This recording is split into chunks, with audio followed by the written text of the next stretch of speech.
It was early in the morning. Seth woke up in his bed. Another day has started, and it was going to be another dull day in the life of a loser. As always, he got up, took a shower, got dressed, and left for work. He had no friends or family. His only company were the dogs from the animal control center where he worked. When Seth arrived at the center, all the dogs were asleep.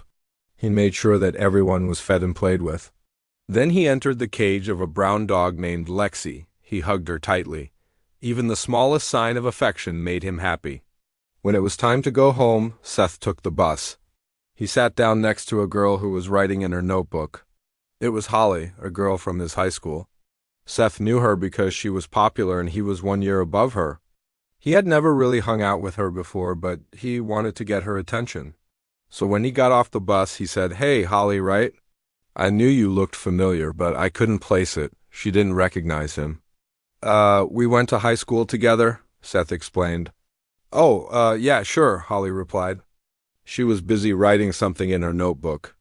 "Are you a writer?" Seth asked. "What? Oh, no, not really. I'm just a waitress. Writing is just a hobby of mine," Holly answered. "Right, 'cause you look like you write romance novels?" Seth said with a weak joke. Holly just stared at him. She wanted to leave as soon as possible. An awkward silence fell between them. I'll get off here," Holly finally said. When the bus stopped, Seth got off with her and tried to strike up a conversation, but Holly didn't hear him. She walked away from him as fast as she could. That night, Seth couldn't sleep. He was thinking about Holly and how he could get her attention. He searched her on social media and found out that she had a dog. He also saw that she liked the band One Republic. The next day, Seth talked to his coworker Nate. "I want to ask Holly out, but I don't know how," he confessed. "You need to be confident," Nate told him, "and make them laugh. Girls love a guy with a sense of humor," he added with a wink. After work, Seth got the news that Lexi had to be put down. He was devastated. He took her from the cage and held her close. "It's okay, girl." "You're gonna be fine," he whispered, even though he knew it was a lie. The doctor said, "You could adopt her.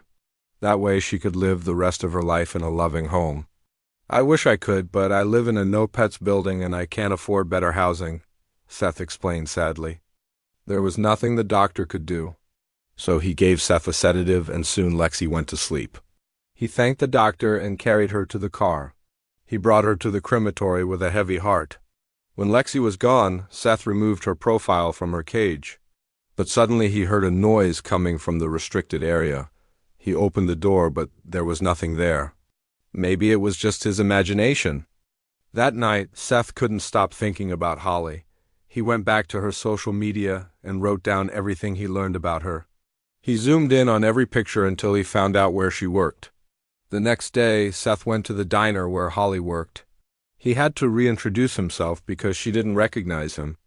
"Hey, Holly, right? I knew you looked familiar." "We went to high school together," he said. "Oh, yeah, sure," she replied. "Do I know you?" "I'm Seth. You probably don't remember, but I was 1 year above you." I had a crush on you back then," he admitted. "Oh, thanks. What can I get for you?"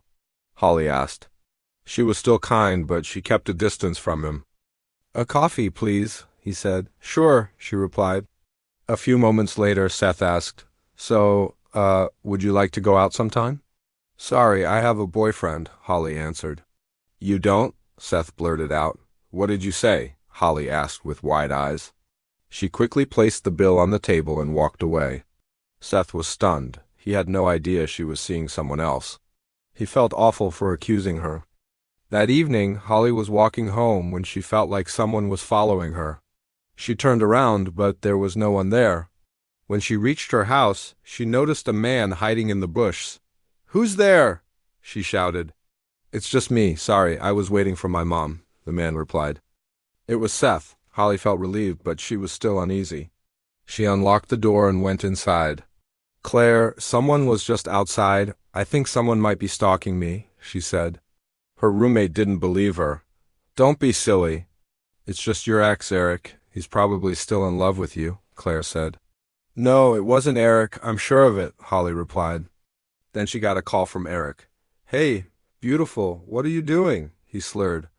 "Eric, I told you to stop calling me." Please leave me alone, Holly said angrily. Come on, baby, don't be like that. Let's get back together, Eric said. I don't want to be with you. You cheated on me. Don't ever contact me again, she shouted. Then she hung up. See, I told you it was him, she said to Claire. He'll never give up, will he? Claire asked. Nope, come on, let's watch some TV, Holly replied. She poured herself a drink and hoped that tomorrow would be a better day. Soon after, Seth also walks into the bar, watching from afar. When Holly steps outside to smoke and write in her notebook, Seth follows her and tries to chat. Holly still doesn't recognize him and announces she's leaving. Then Seth admits he sent the flowers, and Holly finally realizes he's been following her. A desperate Seth insists he isn't dangerous and just wants to talk, claiming he's never forgotten her since school. Holly tries to walk away again, but Seth blocks her path, making her panic. She pushes him aside and rushes back into the bar, where Eric notices Seth chasing after her.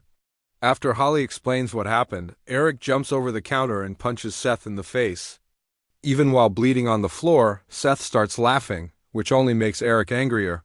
He kicks him, and Holly has to stop him from going too far. Eric finally drags Seth outside and warns him never to return. As Seth struggles on the floor, he notices Holly has dropped her notebook. Man, this guy is so creepy. I can't believe Holly didn't recognize him. I knew it was him from the very beginning. Later at home, Seth tends to his wound before opening the notebook. To his shock, it's Holly's personal journal, filled with raw emotions and rants about her life. Seth stays up late reading every word, feeling strangely connected to her fury. Holly would have been better off if she just ran away from that stalker. Now he knows all of her deepest secrets. The next day at work, Seth sneaks into the restricted area and finds a hatch on the floor. Beneath it lies an abandoned room still connected to the power lines. What a perfect place to hide stuff. An idea sparks in Seth's mind.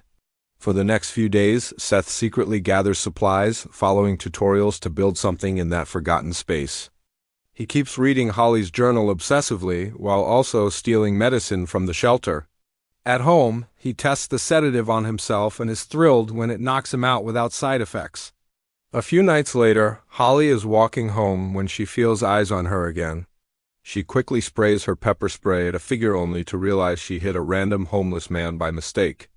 Whoops, sorry, Mr. Homeless Man.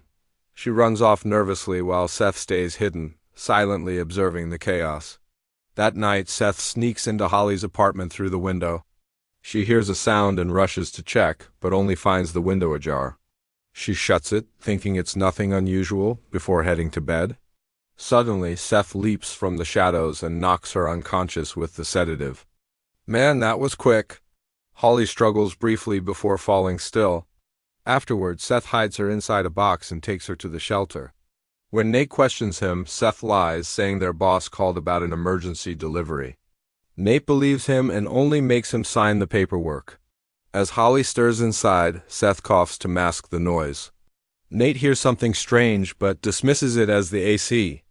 When Seth finally leaves, Holly wakes up inside the dark cage in the abandoned room. Oh no, what do I do now? She pulls at the bars until one of her nails breaks. That hurt. She screams for help, but only the dogs react, barking wildly. Nate, hearing the noise, just assumes it's the dogs being restless. What will happen next? Will Holly be able to break free? And will Eric come to her rescue? Find out in the next episode. But before that, don't forget to subscribe for more updates. Thanks for watching. See you next time.